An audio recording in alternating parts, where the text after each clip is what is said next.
পথে হাঁটছে যুবরাজ বিন সালমান। ইসলামের প্রাণকেন্দ্র পবিত্র ভূমি জাজিরাতুল আরব। বিশ্বের সব জায়গায় ইসলামের আলো ছড়িয়েছে এই ভূমি থেকে। সময়ের পরিক্রমায় আজ এই ভূমির শাসন ক্ষমতা দখল করে বসেছে একদল তাগুত শাসক গোষ্ঠী। ইসলামকে নির্মূল করার এক ঘৃণ্য ছক আঁকছে এই তাগুত গাদ্দারগুলো। ইয়াহুদীদের পাঁচড়া গোলাম এই বিন সালমান মনে করে আরবের পূর্বকার ইসলাম এক কট্টর ইসলাম, তাই ইসলামকে মডার্নাইজেশন করা প্রয়োজন। পশ্চিমা পশু সমাজের ছাঁচে ইসলামকে পুনরায় সাজানো দরকার। সে সরাসরি ঘোষণা করেছে মধ্যপ্রাচ্য হবে নতুন ইউরোপ।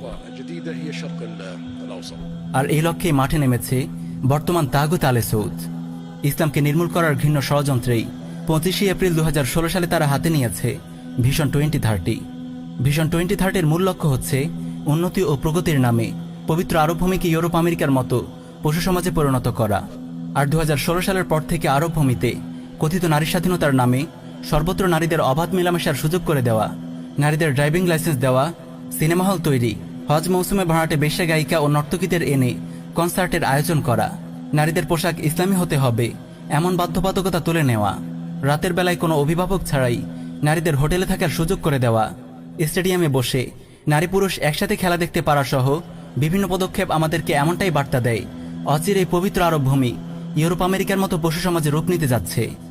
এই তো কিছুদিন হলো ভিশন 2030-র ধারাবাহিকতায় মুসলিম উম্মাহর প্রাণকেন্দ্র কাবার অভ্যন্তরীয় কথিত নিরাপত্তার নামে নারী পুলিশ সদস্য মোতায়েন করা হয়েছে। পবিত্র কাবার অভ্যন্তরে হারামাইন শরীফে প্যান্ট শার্ট পরিহিত এমন নারীদের নিয়োগ মুসলিম বিশ্বকে হতবাক করেছে। ভিশন 2030-র অন্যতম লক্ষ্য হচ্ছে শিক্ষা সিলেবাসে বিদেশি সংস্কৃতি যুক্ত করা।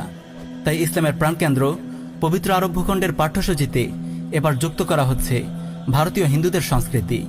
পাঠদান করা হবে রামায়ণ মহাভারতের মতো শিরকি গাল গল্প। প্রিয় দর্শক, একদিকে কসাই মোদি গুজরাট, কাশ্মীর কিংবা দিল্লিতে মুসলিমদের গণহত্যা চালাচ্ছে, অন্যদিকে ইসলামের প্রাণকেন্দ্র পবিত্র আরব ভূমিতে এই নাপাক হিন্দুদের সংস্কৃতি যুক্ত করা হচ্ছে। মুশরিক ভারতের সঙ্গে বিন সালমানের আশ্চর্য মৈত্রী স্থাপিত হয়েছে।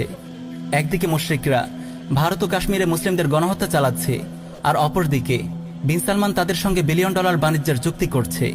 $মিলিয়ন সাহায্যের পসরা নিয়ে তাদের দুয়ারে হাজির হচ্ছে, তার সঙ্গে গভীর প্রণয়ে হাত মিলাচ্ছে। প্রিয় উম্মা, একদিকে আরব সমাজকে নারীদের অবাধ বিচরণের সুযোগ করে দিয়ে ইউরোপ আমেরিকার মতো পশু সমাজে রূপ দেওয়া হচ্ছে, অন্যদিকে শিক্ষা সিলেবাসেও হিন্দুয়ানি কৃষ্টি কালচার যুক্ত করা হচ্ছে। হিসেবটা আপনি ঠিকঠাক বুঝতে পারছেন তো? পবিত্র ভূমি আরবকে কোন দিকে নিয়ে যাচ্ছে তাগুত প্রিন্স বিন সালমান? কার ইশারায় হচ্ছে এসব? আপনি কি একটু চিন্তা করে দেখেছেন কারা পেছন থেকে কলকাঠি নাড়ছে এসবের? কোন অদৃশ্য শক্তি বিন সালমানকে পরিচালনা করছে?